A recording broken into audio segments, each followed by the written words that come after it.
Buongiorno, benvenuti all'AGF Laboratorio. Lui è Giampaolo Ferro, mio padre, io sono Enrico Ferro, l'attuale titolare di questa piccola attività artigiana. Questo è l'ingresso, una piccola presentazione con una parte della collezione che appartiene a mio padre. Qua svolgiamo riparazioni, assistenza, pulizia, restauro di apparecchiature fotografiche di vario genere. Siamo conosciuti, la gente ci apprezza per quello che siamo stati capaci di dare, insomma, abbiamo qualche cosa da raccontarvi, se vogliamo fare così una storia, insomma, di questa attività. Questa è la macchina fotografica numero 1 che mi appartiene da quando avevo circa 5 anni. L'ha portata mio padre dalla Germania, che l'ha trovata sotto un mucchio di macerie, e siccome era una macchina vecchia che non interessava più a nessuno, lui l'ha regalata a me e io ci ho giocato per tantissimi anni, come vedete, però non l'ho rovinata perché è ancora in ottime condizioni. E da qui forse è nata la passione per le macchine fotografiche. Alcune si vedono qua nelle vetrine, le altre sono un po' sistemate dentro negli armadi, nelle scatole.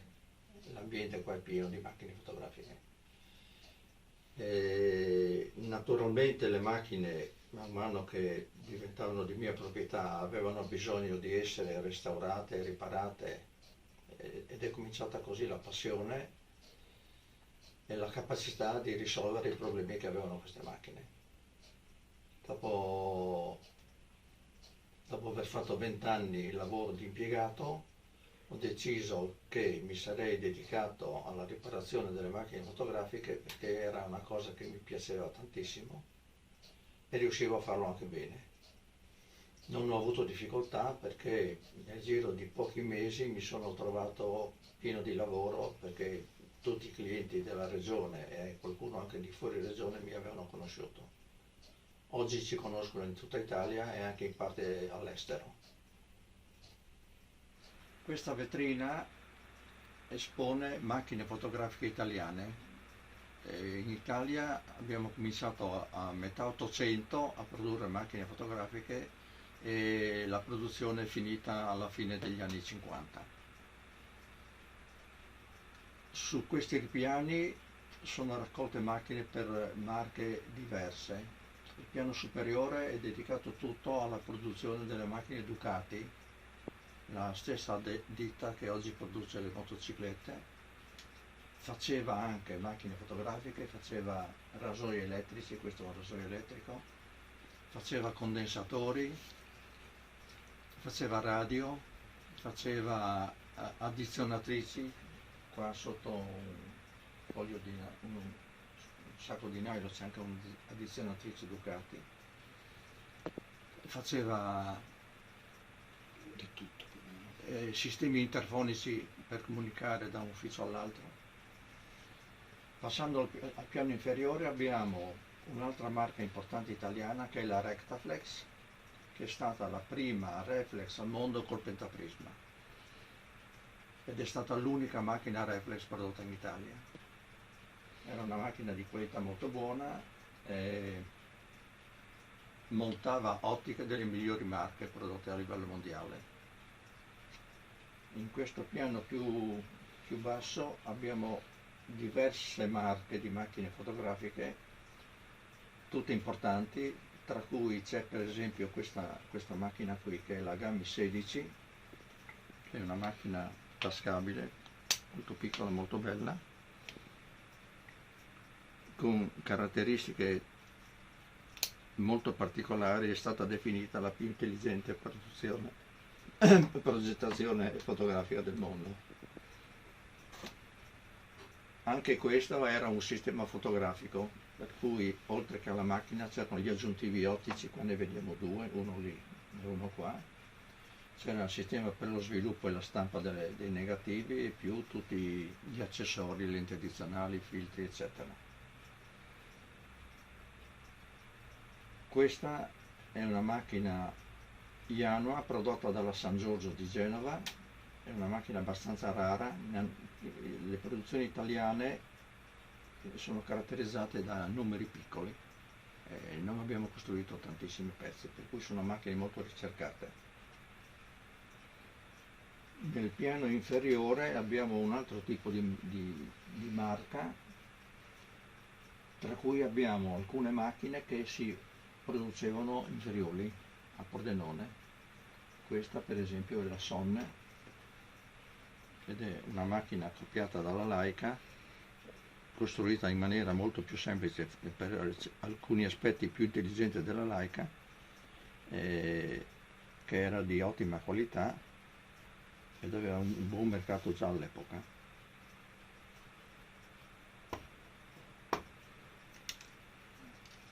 Poi altre macchine prodotte da altre ditte, quali la Ferrania. Queste qua venivano sempre prodotte nel Pordenonese, questa qua invece veniva prodotta a Milano, e qua c'è una collezione piuttosto ampia di prodotti italiani. L'idea di fare una macchina piccola piccola mi è venuta tantissimi anni fa, e dovendo fare una cosa molto piccola bisognava pensare a come tenerla in mano.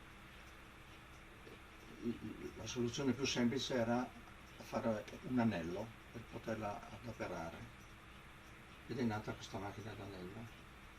Le prime macchine ad anello sono state costruite nel 1981, e siccome dovevo dare il nome a queste macchine, la macchina si è chiamata GF81.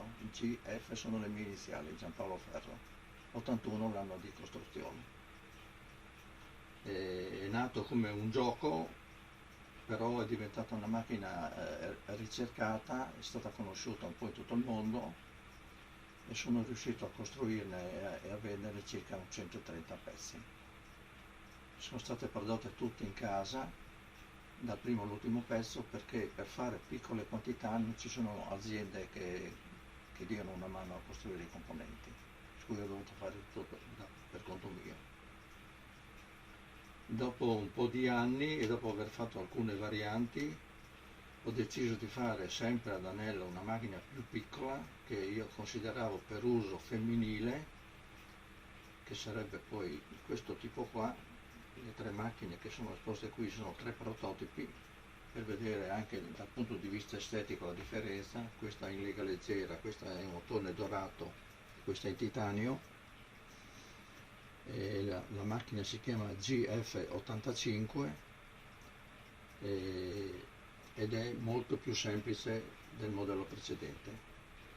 Mentre questo modello, il precursore, aveva le prestazioni di una macchina normale, questa qua invece era molto più semplice, aveva prestazioni ridotte, ma era molto facile da usare. Questa è la nostra piccola officina. Abbiamo 2 torni, una fresa, trapani, attrezzatura sparpagliata un po' da tutte le parti. Spazio limitato. Questa piccola officina la utilizziamo per costruire le parti, i pezzi di ricambio che non si trovano, o addirittura tante volte attrezzatura, ci costruiamo l'attrezzatura per fare certi lavori. Certe cose sono introvabili, per cui per forza di cose uno deve arrangiarsi a costruirsela da solo, e quindi mio padre negli anni ha messo in piedi questa officinetta, molto piccola ma molto ben attrezzata, comprende veramente tantissime cose, dove lui ha costruito le sue macchine fotografiche nell'anello, e io continuo a usare questi macchinari per costruire proprio le parti che mi servono per lavorare, o letteralmente ricambi interi proprio. L'ultimo lavoro al quale sto dedicando il mio tempo libero ed è un presepio animato, miniaturizzato. Siccome c'è la tradizione della macchina fotografica ad anello, ho deciso di fare il presepio animato nell'anello, che è una cosa molto complicata, perché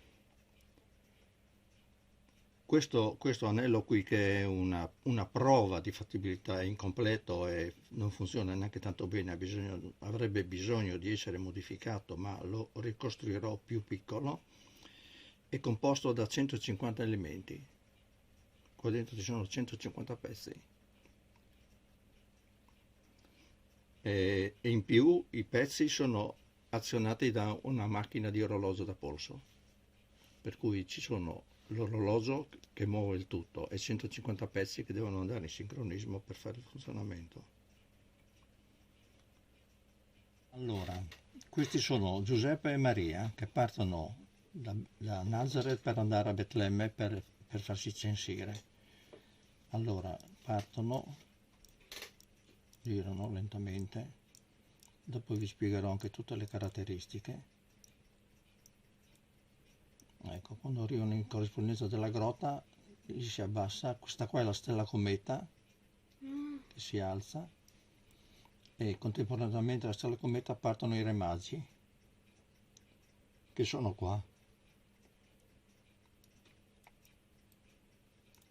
Ecco, che arrivano fino alla grotta e qua praticamente finisce il ciclo. Torna tutto a zero. Ecco. Il ciclo dura 29 giorni e